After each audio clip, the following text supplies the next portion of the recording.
Bismillahir Rahmanir Rahim. All praises are due to Allah subhanahu wa ta'ala. We praise Him and we ask Him for guidance and for forgiveness. May Allah accept our fasting, our prayers, our du'as, and all the acts of obedience. Ameen.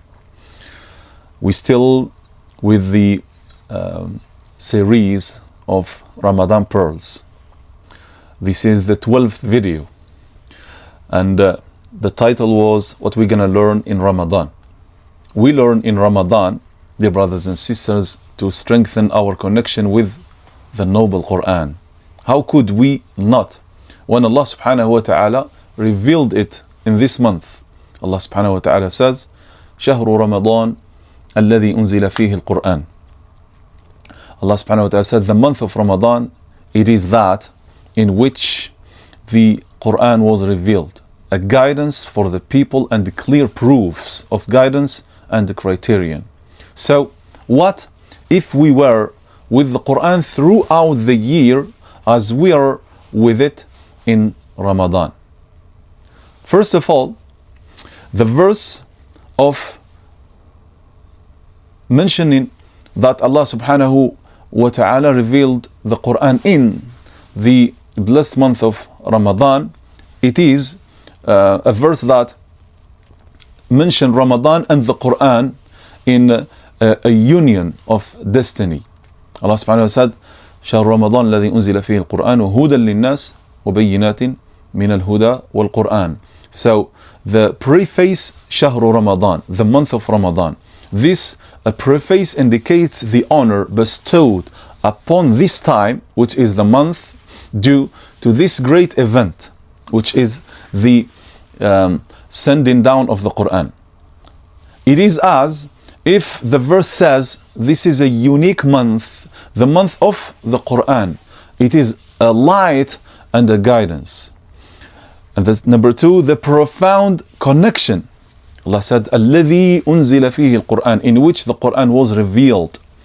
The relationship here is foundational, not incidental. Fasting and the Quran are twins.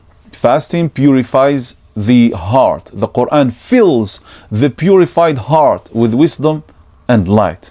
Ibn Abbas, may Allah be pleased with him, said the Quran was sent down all at once from the preserved tablet, al-Lawh al-Mahfuz, to the house of honor, to Baytul Izzah, in the lowest heaven.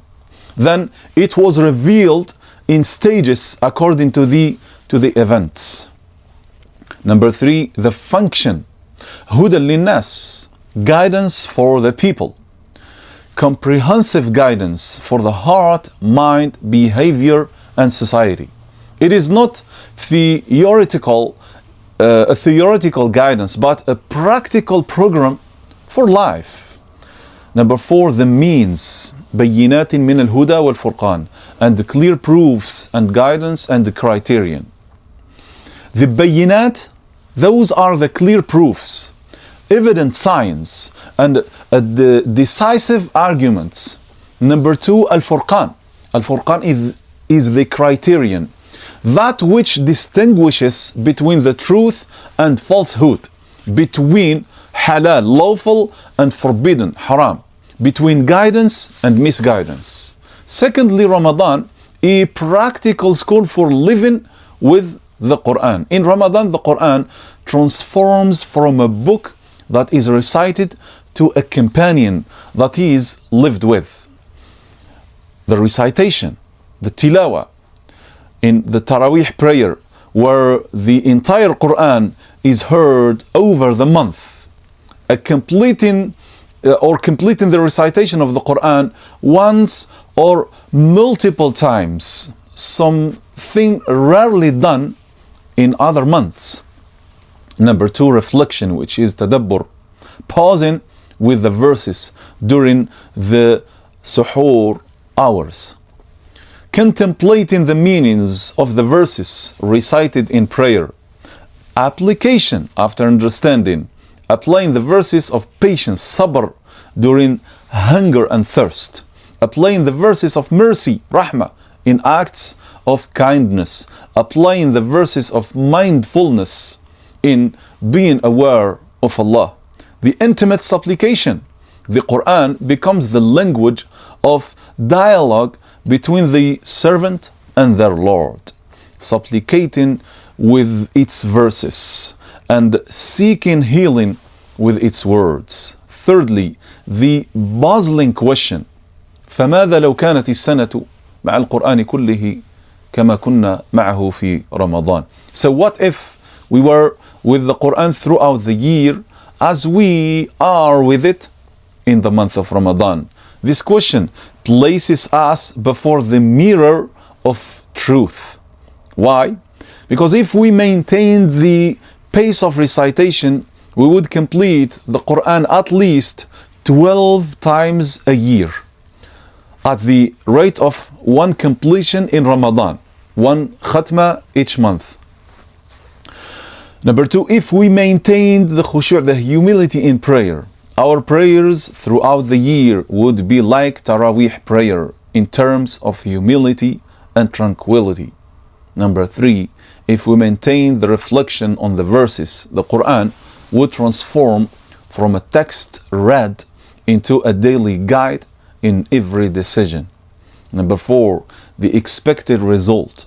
A society that is Quranic in its character, dealings, and worldview.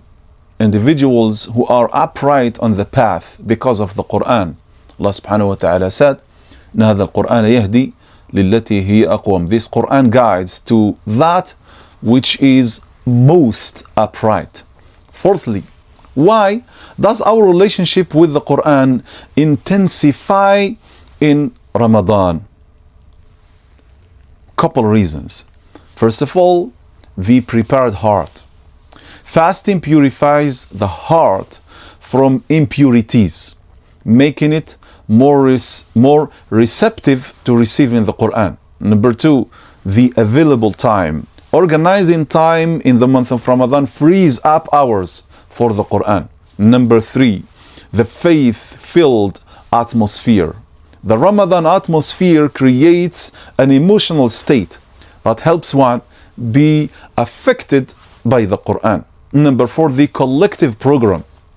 Taraweeh prayers makes engaging, or Taraweeh prayer makes engaging with the Quran and encouraging collective act.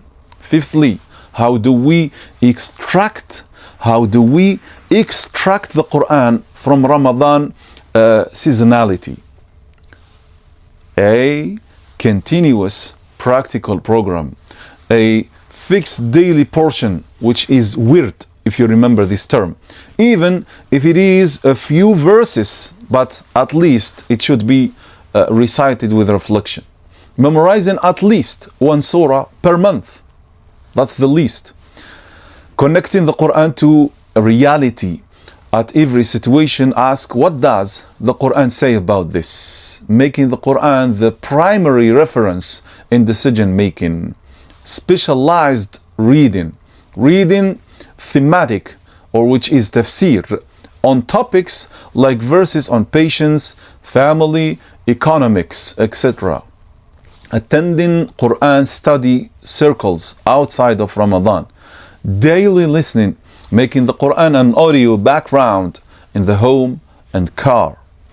Oh Allah, make the great Quran, the Holy Quran, the spring of our hearts, the light of our chests, the remover of our sorrows. Grant us its recitation at the hours of the day and the ends of the day in a manner that pleases you with us. Make us among the people of the Quran, those who are your special people and close to you. Ameen. Assalamu alaikum wa rahmatullahi wa barakatuh.